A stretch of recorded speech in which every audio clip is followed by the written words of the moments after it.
You've seen the big plays. Jaron stepping to his right, looking, stopping, firing, end zone, touchdown! You've heard what the playmakers and coaches have had to say. Up press Graves, got it! But now it's time to go behind the mic with BYU sports broadcasters to get their distinctive take on the games. Oh, what an aggressive play! This is Behind the Mic with host Cleon Wall.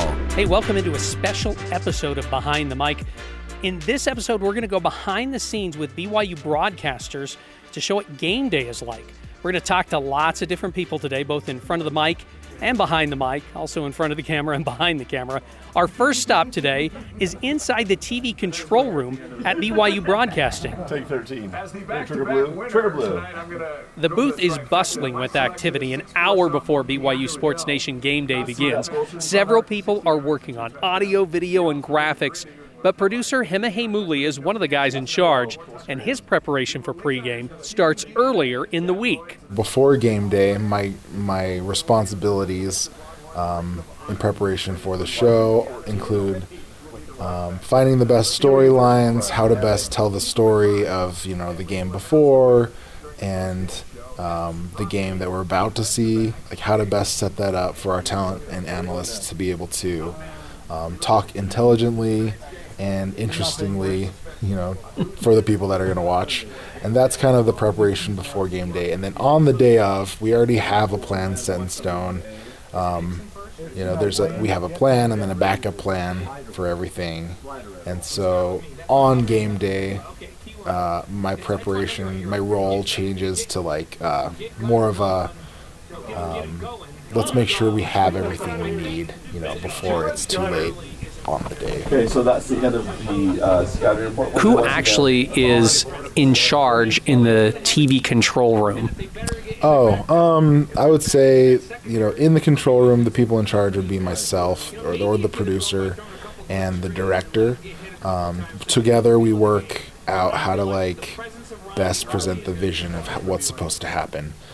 And the director, his job is what? Kind of explain that to us. Sure, yeah. So I like to explain it this way because you hear the title director, they must direct things, right? And I'm like, well, I'm the producer. And they're like, what does that mean? What does it mean to produce something? And so I typically say, if this is like a project, if the show is a project or like a work site, I would be the project manager and the director would be like the foreman or the general contractor or whatever, the guy that makes the vision happen. And he kind of makes sure that the video elements and the graphics and the sound, all that stuff works together to create that tone and vision of the show that we discussed earlier. Fly, red, roll.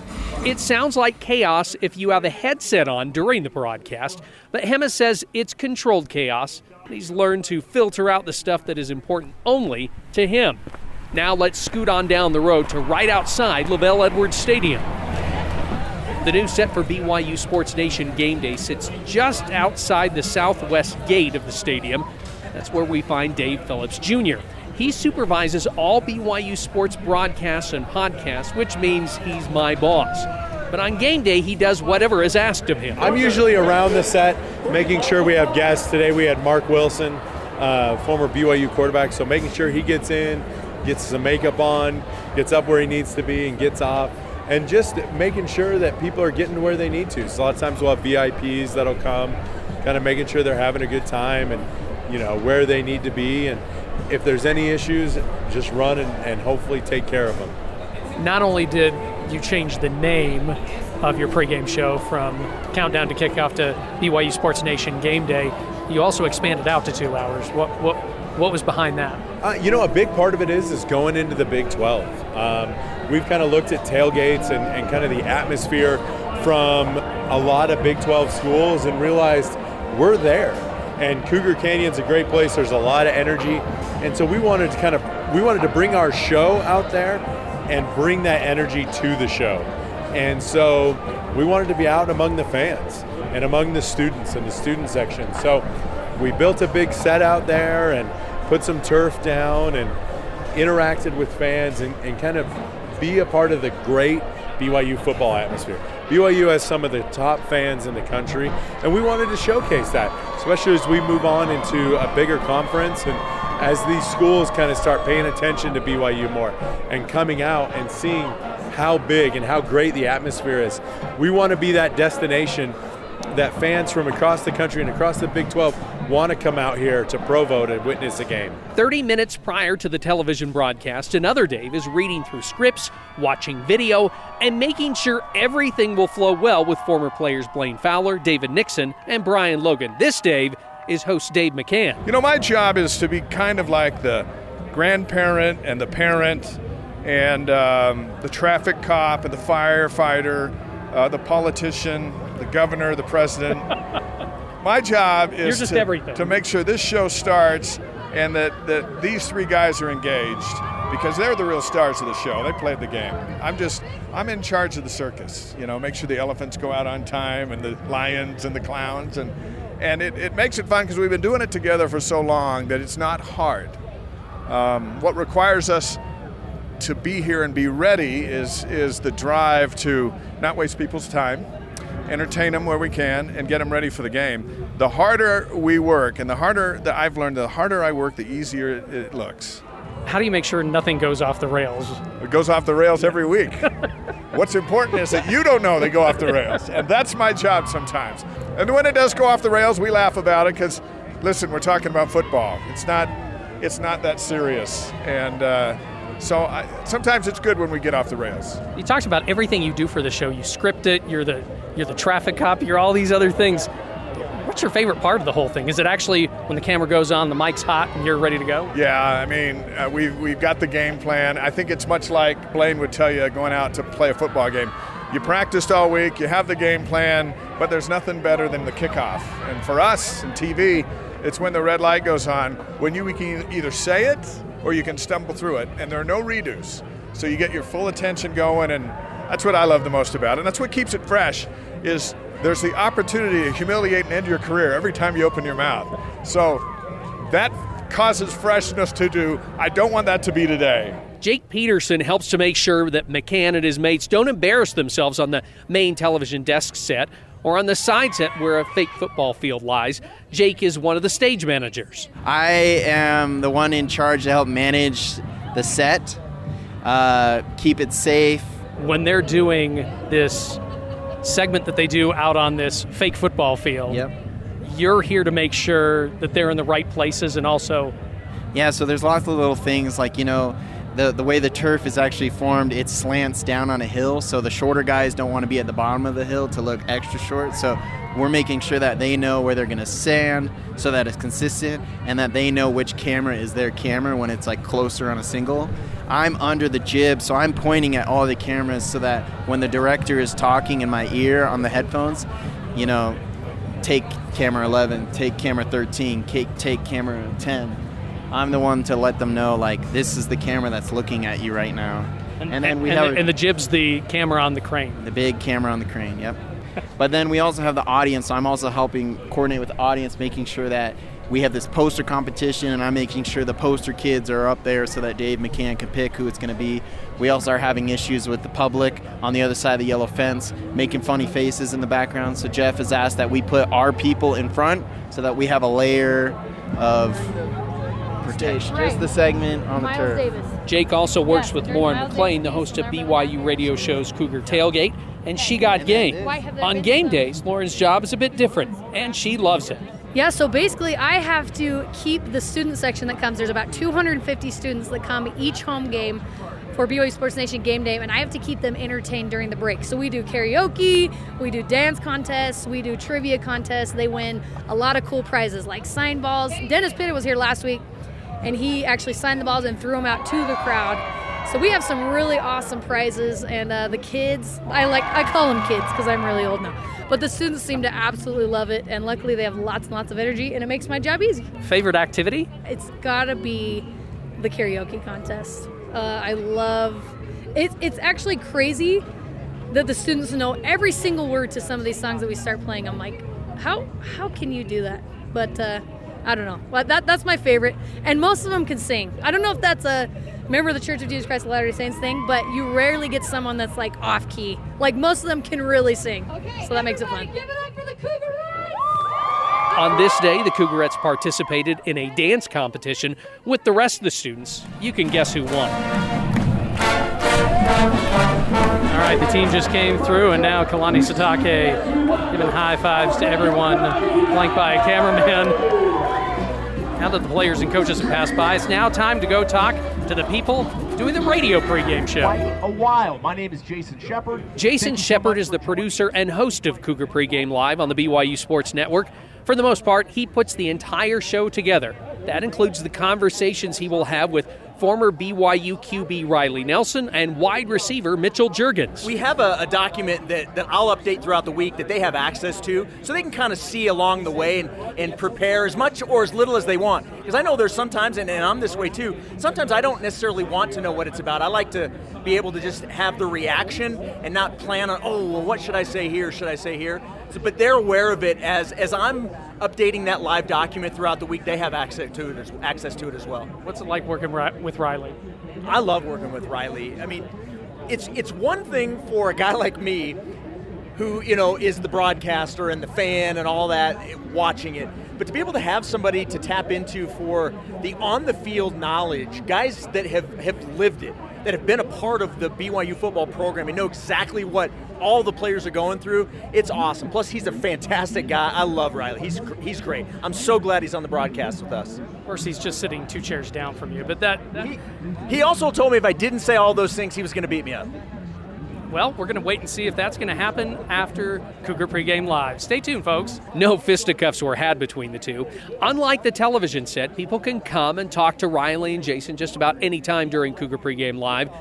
Fans usually wait until a commercial break, but they aren't shy about snapping a picture or engaging the former BYU football captain in a conversation.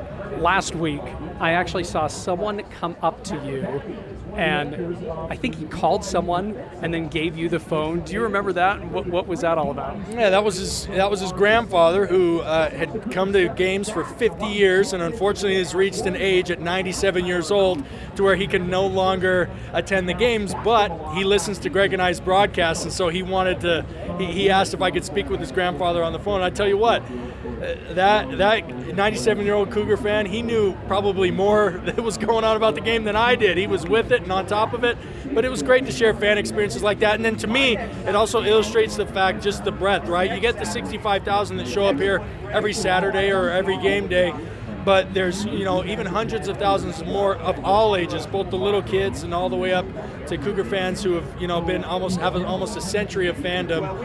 It really just kind of, you step back and you're really just amazed by it. Sitting behind Riley and Jason is radio engineer Barry Squires. He sets up all the gear for the BYU Sports Network broadcast. For the most part, he keeps quiet. Yeah, my mouth is zipped. I don't talk. Yeah, it's quiet, unless something goes wrong. Do you actually hope it goes wrong every once in a while so you have something to do? No, that's the complete opposite. I never want anything to go wrong, because then I can never get screamed at. Now it's time for Barry to be quiet again. Coming up next, the voice of the Cougars gets cozy with the coach, the challenge of analyzing Cougar contests, and the constant chatter between analysts who are not live.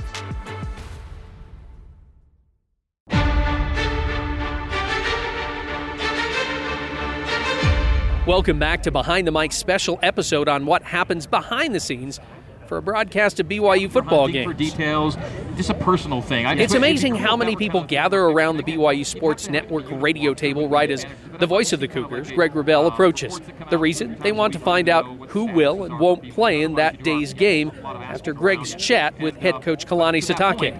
Yes, Kalani has given us a few personnel notes. And at home, the venue for the interview with Coach Satake is always the same. Inside the BYU locker room, there's a separate little office locker area that Kalani has, a room with some comfortable chairs, couches. He and his coaches can sit and conference, and I'll walk in there usually 90 to 105 minutes before kickoff to do our pregame interview. And we'll take 5 to 10 minutes and kind of go over my spotting boards. He'll let me know kind of who's in, who's out. We'll talk some strategy things, and that's a weekly routine. We do it at the same time, kind of same place. Depending on the venue, it might be a little bit different vibe, but at home it's always in his locker room area, very comfortable and pretty good routine.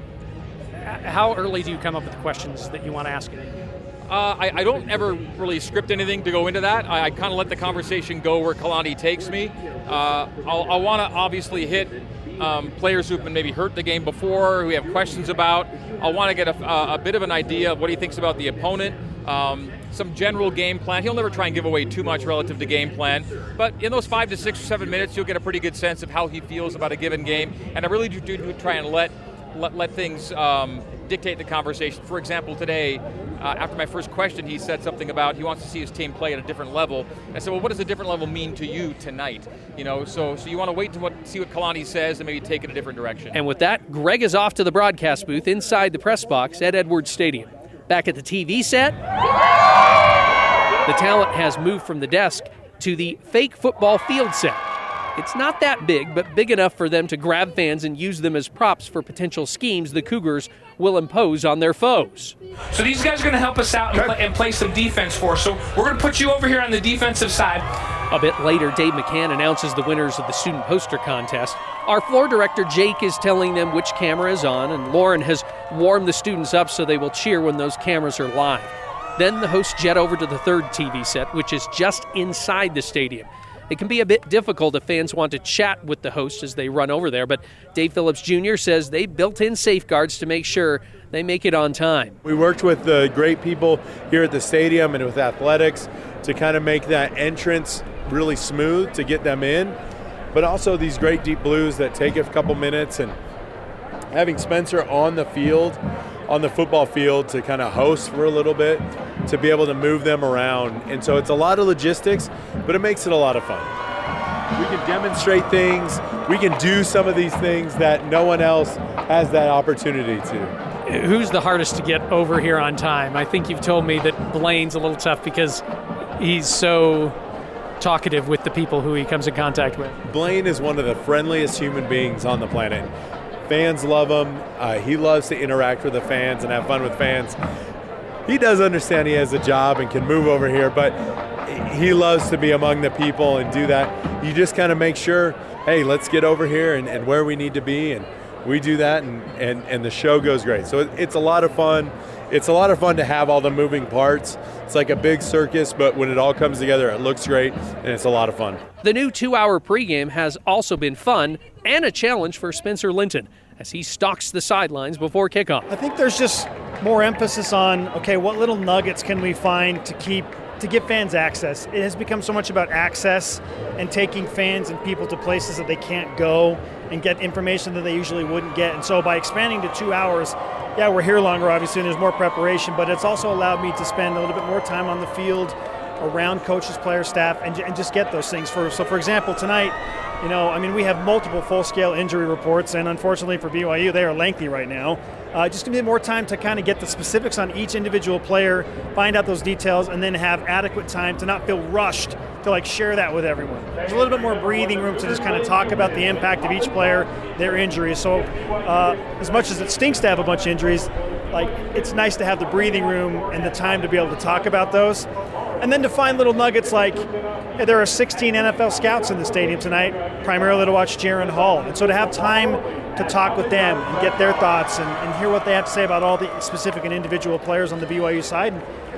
So it's been a good activity for me, and really kind of a test to go out and find new things for me, to dig in a little bit more rather than just being compacted into an hour and it's scripted, exactly what you're going to do and only a few blocks. This has challenged me to go and be more of an investigative sideline reporter. Meanwhile, in the radio booth, Ralph Sokolowski pulls out his huge binder as he preps for another game. The BYU Sports Network stats guy has been handing interesting information to Paul James and Greg Wrubell since 1982. The basis for my accumulation of BYU statistics is usually to answer the question, when was the last time that this was done? For example, we had Davis run for 100 yards. So the question, I said, okay, what was the last time a freshman ran for 100 yards? And so I go to my sheet and see that there's been a total of 6 freshmen under Satake who've run for 100 yards. It takes me a day at least to put all that together. During the game, when you want to point something out to Greg, how do you get that information to him? Well, we have a stat monitor here in the booth, which is the stats crew for BYU feed it live in real time. I take from that the various statistics and put it on various stat boards that I keep, so that's more convenient for Greg to pull up those stats. I point out things to him just using Post-it notes. So at the end of the game, this booth is full of Post-it notes on the windows and on the floor after they've been spent. So radio silence then during... Yeah, you'll never hear my voice. Well, we did hear it one time. Yeah. Caught for the touchdown! Caught for the touchdown! Caught for the touchdown! Yes, that's Ralph screaming in the background of the Beck to Harline TD pass from the 2006 BYU-Utah football game. I was representing all of Cougar Nation in that game.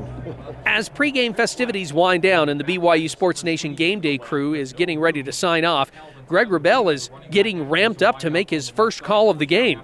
So what's on his mind right before kickoff? Just make sure that all of my memorization work pays off, that I've done my drills before the game, I've gotten names and numbers locked in to where I'm not feeling insecure about anybody on the field at that point. And then it's a matter of letting the reps take over, the experience take over, and make sure I hit all the basics. Down and distance, time remaining, score. You can't say those things enough, and make sure those things stay top of mind from the kickoff on. Set, looking to the right, taking off to the right is Lagat. While Greg is trying to paint a picture to listeners, analyst Riley Nelson is attempting to explain why a certain paint was used and what the artist is trying to accomplish. There by Max, he wasn't assigned as a spy. Rather, he was had dropped into his zone.